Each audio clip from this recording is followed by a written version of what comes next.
આપે પણ જોયું છે કે જે પ્રકારે કોંગ્રેસની વિરોધની તીવ્રતા એ વોટિંગમાં પણ બતાણી છે। સ્વાભાવિક છે, ફ્રસ્ટ્રેશન હોય, પણ કાયદા કાનૂનથી ઉપર કોઈ નથી। જ્યારે પણ હું પણ ત્યાં હાજર હતો, એક મતદાર તરીકે કોઈ સભ્ય જાય છે, ઓબ્ઝર્વરને બતાવે છે એના પક્ષના, અને એના પક્ષને અનુકૂળ એવો મત નથી મળતો, એટલા માટે ઓબ્ઝર્વરે ત્યાં બેઠા બેઠા કશું બોલવાનું હોતું નથી।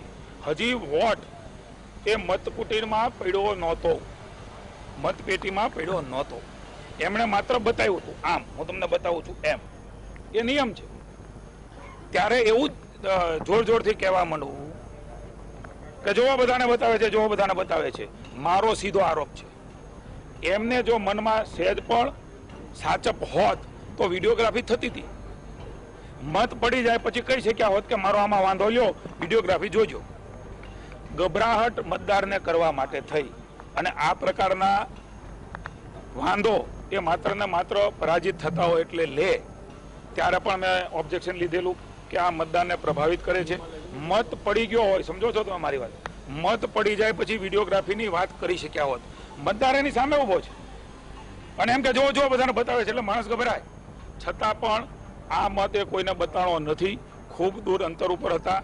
એટલે અમે એવું કહીએ છીએ, રિટર્નિંગ ઓફિસરનો પાવર છે, એમણે જોઈ અને ડિસિઝન લેવાનું છે। એની ઉપર આગ્રહ ન કરી શકીએ કે અમે સમૂહમાં જોઈએ, ભાઈ હ્યુમન બિંગ નેચર છે કે સમૂહમાં જોઈએ અને ડિબેટ થાય તો એમના માનસ ઉપર સંભવિત છે કે પ્લસ માઇનસ અસર થાય કોઈ પણ બાજુ, હું એમ નથી કહેતો કે અમારા બાજુ। એટલા માટે અમે પણ આરોને ઓબ્ઝર્વરને લેખિત આપ્યું છે, વિનંતી કરી છે કે આ અધિકાર આપનો છે, આપ એકલા જોવો અને એકલા જોઈને ડિસિઝન લો, કે જે ડિસિઝન લો પણ એકલા જોઈ નહીં લો। ક્યાંય એવો નિયમ નથી કે ઓબ્ઝર્વરે બધાને બતાવવાનું હોય।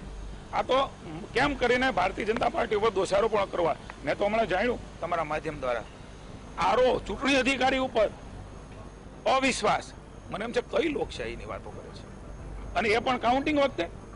અત્યાર સુધી કોઈનો અવિશ્વાસ ના આવ્યો, એ ચૂંટણી અધિકારી છે, એકદમ પ્રામાણિક અને સારા ચૂંટણી અધિકારી ડીએમ પટેલ છે। એમના પરનો અવિશ્વાસ, મને એવું લાગે છે કે કોંગ્રેસ એ ખૂબ નીચે ઉતરી ગઈ છે।